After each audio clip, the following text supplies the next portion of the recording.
L'histoire d'aujourd'hui est celle du parcours de Carla avec le diabète. Carla est une étudiante universitaire qui travaille à temps partiel pour couvrir ses frais. Elle a toujours été très active, mais elle a récemment remarqué quelque chose d'étrange. Elle se sent constamment fatiguée, a soif tout le temps et a perdu du poids sans explication.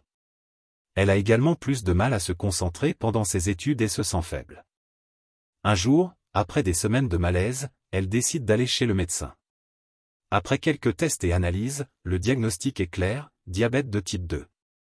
La nouvelle la laisse sans voix. Carla pensait que le diabète ne touchait que les personnes âgées, pas une personne aussi jeune qu'elle. Confuse et effrayée, Carla décide de faire des recherches plus approfondies sur la maladie. Comment cela affecterait-il sa vie? Pourrait-elle mener une vie normale? Pendant plusieurs jours, elle se plonge dans des livres et des articles en ligne, à la recherche de réponses. Confuse et effrayée, Carla décide de faire des recherches plus approfondies sur la maladie. Comment cela affecterait-il sa vie? Pourrait-elle mener une vie normale? Pendant plusieurs jours, elle se plonge dans des livres et des articles en ligne, à la recherche de réponses. Le corps de Carla ne manipulait pas l'insuline de manière efficace, ce qui entraînait la présence de glucose dans le sang. Le médecin a expliqué qu'en l'absence de contrôle, cet excès de glucose pouvait gravement affecter sa santé, en endommageant des organes importants tels que les reins, les nerfs et les yeux. Pour gérer son diabète, Carla devait modifier son régime alimentaire. Il est essentiel d'éviter les aliments à forte teneur en sucre et en glucides raffinés. Le médecin lui a également recommandé de consommer davantage d'aliments à faible teneur en glycémie, tels que les fruits, les légumes et les céréales complètes, et d'éviter les aliments transformés. En outre, Carla devait faire de l'exercice régulièrement. Bien que son emploi du temps soit très chargé avec l'université et le travail, le médecin lui a expliqué que même quelque chose d'aussi simple que de marcher 30 minutes par jour pourrait aider son corps à utiliser l'insuline plus efficacement et à contrôler son taux de glucose.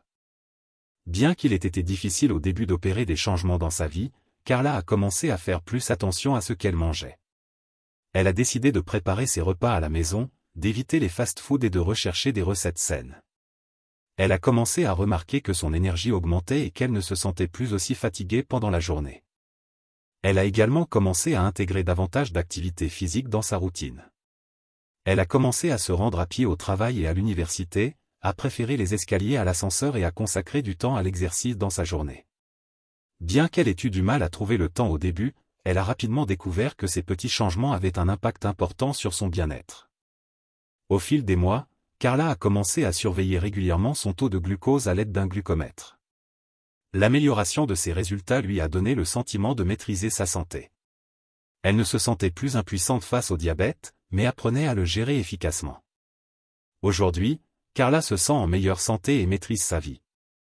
Elle partage son histoire avec d'autres, démontrant qu'avec les bons changements, tout le monde peut apprendre à vivre avec le diabète.